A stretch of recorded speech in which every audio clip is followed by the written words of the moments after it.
नमस्कार साथियों, आप सभी का स्वागत है एग्जाम होल्डर में आप सभी का स्वागत है दोस्तों। चलिए सभी चैनलों पर अपने भाई के चैनल को ज़्यादा से ज़्यादा शेयर करें, सब्सक्राइब करें, लाइक कमेंट करें। तो चलिए देखते हैं भारत की 5 महत्वपूर्ण नदियाँ और इनसे संबंधित एक्स्ट्रा फैक्ट देखेंगे। तो जिसने चैनल को सब्सक्राइब कर रखा है उसका बहुत बहुत धन्यवाद, नहीं कर रखा है वो जा करके कर ले। तो दोस्तों बहुत ही महत्वपूर्ण वीडियो है और इस पर कंप्यूटर की सीरीज चल रही है और आगे मैथ की आ जाएगी 1-2 दिन में। तो सभी चैनल को शेयर करें, सब्सक्राइब कर लें और सपोर्ट करें अपने भाई की। चलिए तो स्टार्ट करते हैं बगैर किसी देरी के। पहला क्वेश्चन देखते हैं, निम्नलिखित में से कौन सी नदी का उद्गम भारत में ही होता है और भारत में ही विलीन हो जाता है। वो कौन सी नदी है जो भारत में तो उसका उद्गम होता है और भारत में विलुप्त हो जाता है। तो साथियों टाइमर लगा दिया गया है, जल्दी अपना आंसर सोच के कमेंट बॉक्स में दें। टाइमर खत्म होते ही आंसर का पता चल जाएगा। विलुप्त हो जाती है तो कौन सी है, वह चंबल नदी है। इससे संबंधित एक्स्ट्रा फैक्ट देखते हैं। चंबल नदी यह मध्य भारत यमुना नदी की सहायक नदी है। किसकी सहायक है? यह यमुना नदी की सहायक नदी है, यमुना की।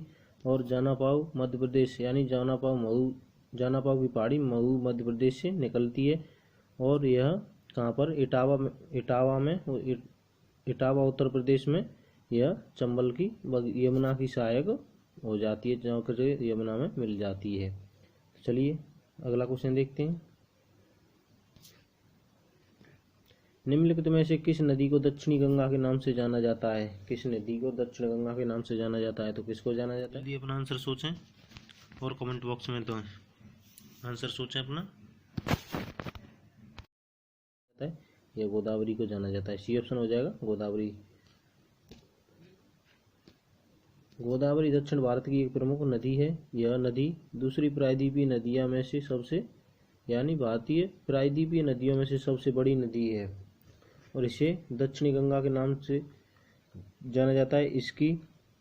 इसका उद्गम कहाँ से होता है? पश्चिमी घाट यानी त्रिभंग पहाड़ी नासिक महाराष्ट्र से होता है और दक्षिण की गंगा भी इसे बोला जाता है। इसका वर्णन पुराणों में बार बार होता है, यानी इसका वर्णन कई पुराणों में बार बार आता है।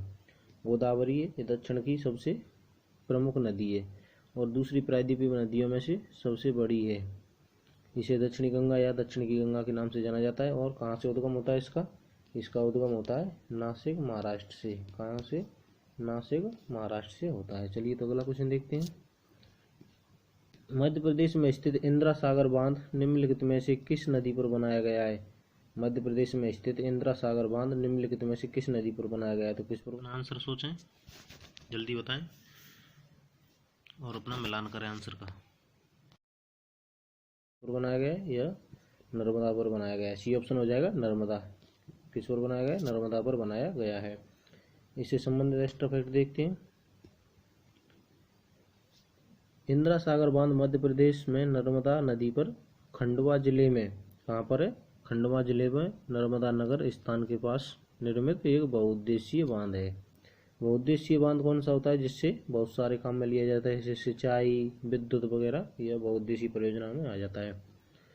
कहाँ पर इंदिरा सागर बांध? या मध्य प्रदेश में नर्मदा नदी पर खंडवा जिले के नर्मदा नगर स्थान पर बांध है। इस बांध की नींव 23 अक्टूबर 1984 को, कब? 23 अक्टूबर 1984 को भारत की तत्कालीन प्रधानमंत्री कौन थी? जो 1984 में प्रधानमंत्री कौन थी? इंदिरा गांधी। यह भारत की प्रथम महिला प्रधानमंत्री थी। प्रधानमंत्री ने इसकी नींव रखी थी। कब रखी थी? 23 अक्टूबर 1984 को, याद रखना दोस्तों। चलिए अगला क्वेश्चन देखते हैं। कर्नाटक में स्थित कृष्णा राज सागर बांध निम्नलिखित में से किस नदी पर बनाया गया है? कर्नाटक में स्थित कृष्णा राज सागर बांध निम्नलिखित में से किस नदी पर बनाया गया है? किस पर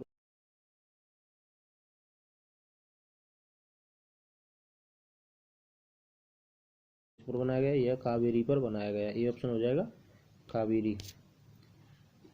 कृष्णा राज सागर बांध भारत में कर्नाटक राज्य में स्थित है। कहाँ पर स्थित है? यह कर्नाटक राज्य में स्थित है।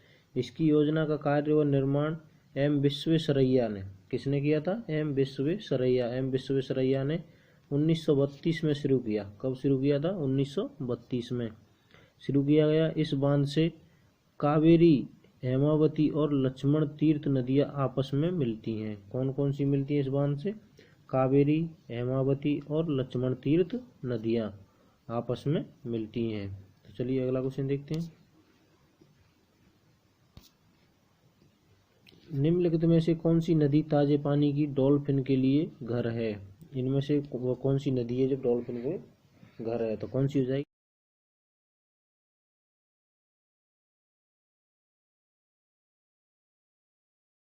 यह गंगा हो जाएगी। भारत की सबसे लंबी नदी गंगा।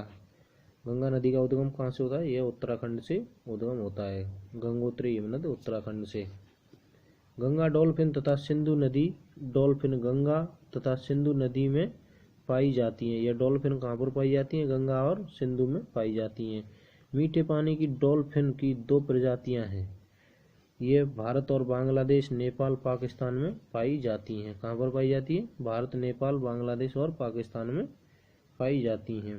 गंगा नदी डॉल्फिन सभी देशों की नदियों के जल मुख्यतः गंगा नदी में तथा सिंधु नदी डॉल्फिन पाकिस्तान के सिंधु नदी के जल में पाई जाती हैं। यहाँ पर गंगा नदी डॉल्फिन तो भारत में पाई जाती है गंगा नदी में, और सिंधु वाली कहाँ है? यह पाकिस्तान में पाई जाती है। तो दोस्तों मैं आशा करता हूँ वीडियो आपको अच्छी लगी होगी। तो सभी से अनुरोध है, प्लीज़ थोड़ी अपने भाई की सपोर्ट करें और सभी चैनल को सब्सक्राइब करें, ज़्यादा से ज़्यादा मदद करें अपने भाई की।